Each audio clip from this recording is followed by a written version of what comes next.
أما حالياً بدنا نحكي عن فعالية مهمة كتير، وهي عبارة عن ورشة تدريبية خاصة لذوي الإعاقة يقيم برنامج الأمم المتحدة الإنمائي وينفذها فريق عدسة سلام. لحتى نحكي عنها أكثر رح يكون معنا عبر التلفون مدير الورشة التدريبية ومن المؤسسين لعدسة سلام إبراهيم ملحم. صباح الخير. صباح الخير.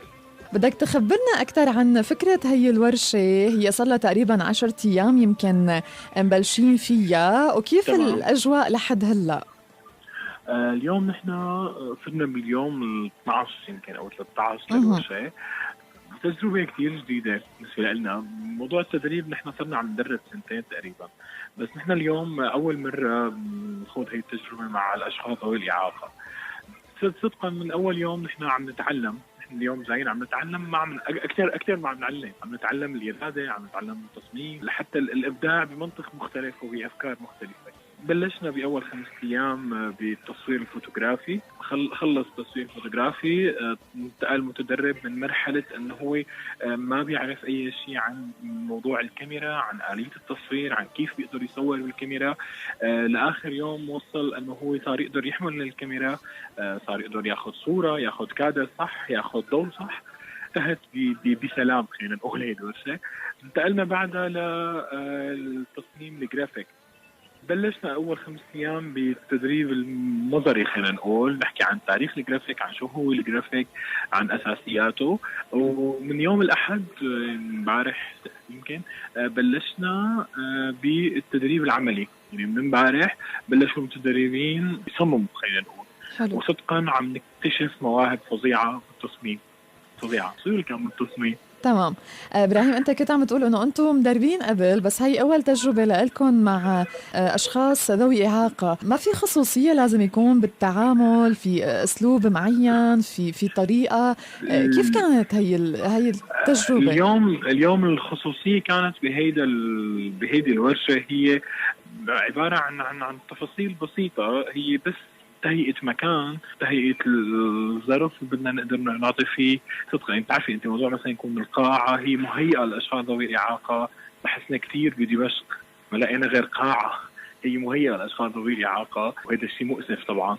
اليوم التدريبات هي رجعنا أعدنا تصميم التدريبات حتى تكون متناسبة معهم. بس صدقا هذا التعديل ما كان هو التعديل الكبير، يعني هو تعديلات بسيطة لحتى نحن نتلائم مع ظروف الاشخاص الموجودين معنا او مع حالاتهم. فموضوع التعديل هو ما كان على المحتوى قد ما كان على الاكويبمنت اللي بنستخدمها، المكان اللي عم ندرب فيه. وبالاضافه لانه خضع غالبيه المدربين والاشخاص بدهم يتواصلوا مع المتدربين لدوره للتواصل مع الاشخاص ذوي الاعاقه قبل حلو. ما نخوض هي التجربه. مه. هي دوره بتعملها يونيسيف اونلاين. حلو كتير. فكل الاشخاص اللي مهيئين كانوا جاهزين يعني. يجربوا او بدهم يتواصلوا معهم هن يخضعوا لهي الدوره قبل ما نبلش نحن. وفي موجود معنا بالفريق نحن اخصائيه نفسيه تقدر تقدم ملاحظاتها، تقدم معلومات، تقدم دعم لنا لحتى نقدر نحن ما يصير في اي خطا بالتواصل. وصدقا من اول يوم نحن بتعرفي قلت لك اول تجربه، فنحن كان في تلبك. فمن اول يوم انكسرت هي الحواجز، انكسرت مباشره، والمتدربين هن اللي كسروها مو نحن. كان هذا الشيء كثير ايجابي وساعدنا لحتى نحن نفوت، يعني بقى نشتغل شغلنا، نشتغل ندرب، ما نفكر باي شيء ثاني غير التدريب. هلا غير التصوير شو في كمان ورشات تدريبية؟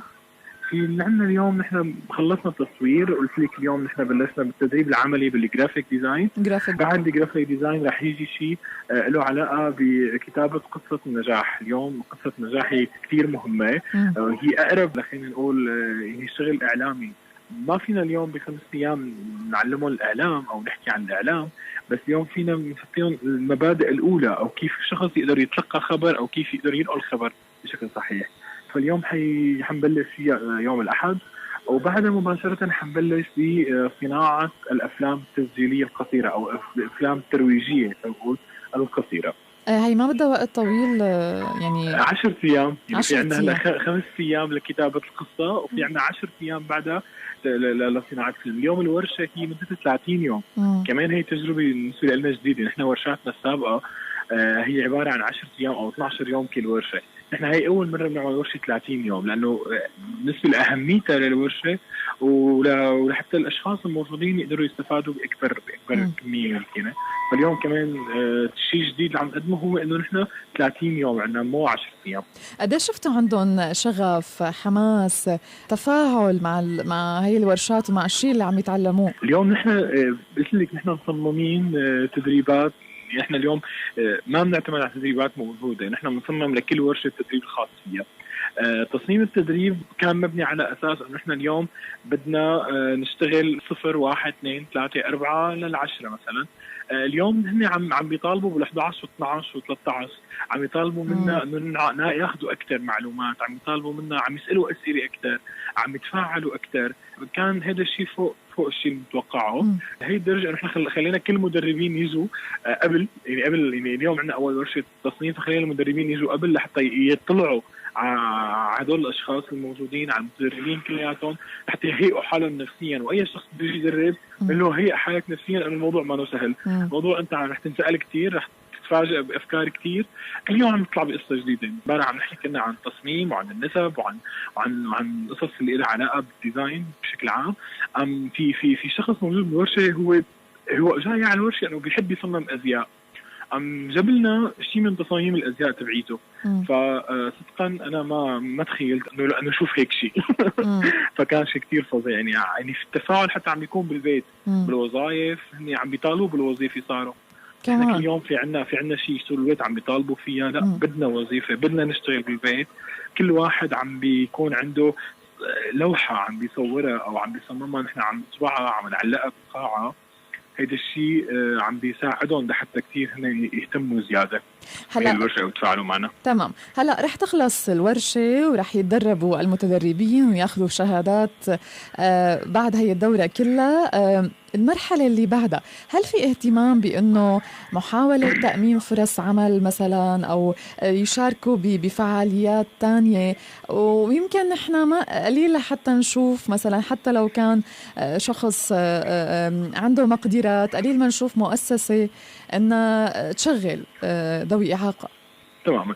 هلا رح اقول لك شيء عن عدسة السلام، وبعدين بدي انتقل لك على هي الفكره. نحن على عدسة السلام اليوم صار عندنا تقريبا 60 متدرب.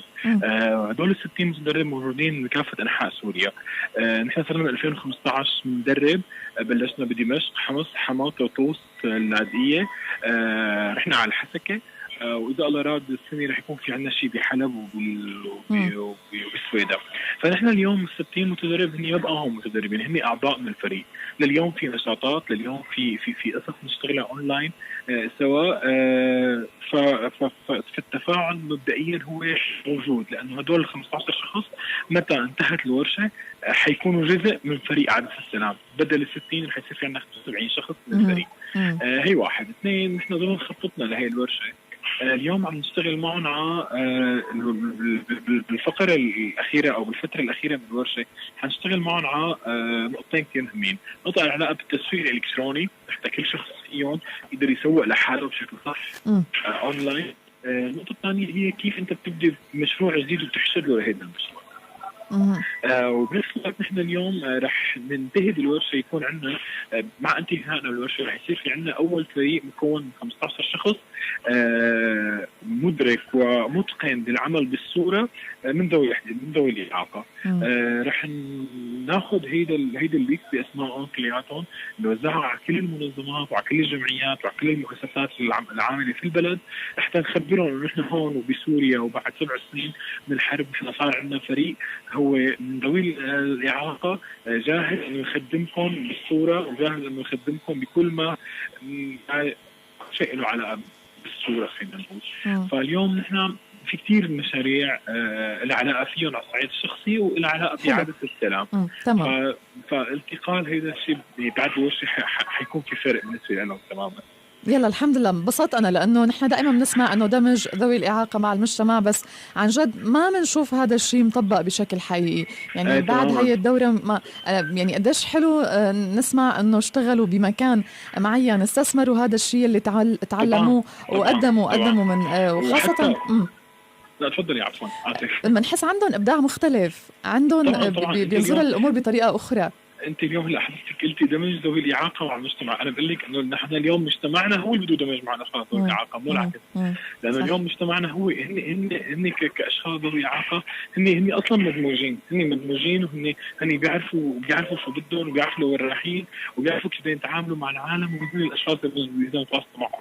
اما المجتمع هو اللي بحاجه لحتى انه يتعرف عليهم اكثر. المجتمع هو بحاجه بدنا دورات هلا للمجتمع. عن جد المجتمع هو بحاجه لحتى يعرفوا اكثر. خصوصا نحن قبل ما نفتح على الورشه كنا قلقين، نحن اليوم ما لنا متواصلين مع اشخاص ذوي اعاقه، حتى وقت نكون عم نتواصل بيكون اشخاص بيانين معهم، اليوم بتعرفوا اشخاص جداد. كان من اول يوم هن كسروا هي الحواجز مو نحن. يعني اليوم هن لعبوا الدور مو نحن. من اول يوم عملوا اكثر من تفصيل، اكثر من قصه بشكل عفوي تماما، بيخلوك انه انت تكسري هي الحواجز وما بقى تحطي اي شيء بينك وبين اللي تتواصلي معه. في نقطه كمان انا اسف بدي اقول لك عليها. نحن اليوم ضمن خطتنا كعائله السلام بعد هي الورشه في عندنا اطلاق تقريبا اول موقع الكتروني بسوريا بيدرب اونلاين. حلو. حندرب كمان على صناعه الصوره اونلاين. فاليوم بعد هي الورشه صار خطتنا هيك ضفنا عليها نقطه مهمه، انه احنا اليوم هيدي الورشات الاونلاين رح نقدمها بلغه الاشاره. يعني اليوم احنا رح نترجم هيدي الحكي كلياته للغه اشاره لحتى كمان اكبر كميه من الصم بالعالم العربي خلينا نقول او بسوريا يقدروا يستفادوا من هذه الورشات الاونلاين. هيدي اضافه منهم مو منها. حلو كتير. بدنا نقول لكم يعطيكم الف عافيه ابراهيم والكل الموجودين معكم بعدسة سلام، وموفقين بكل مشاريعكم القادمه. شكرا.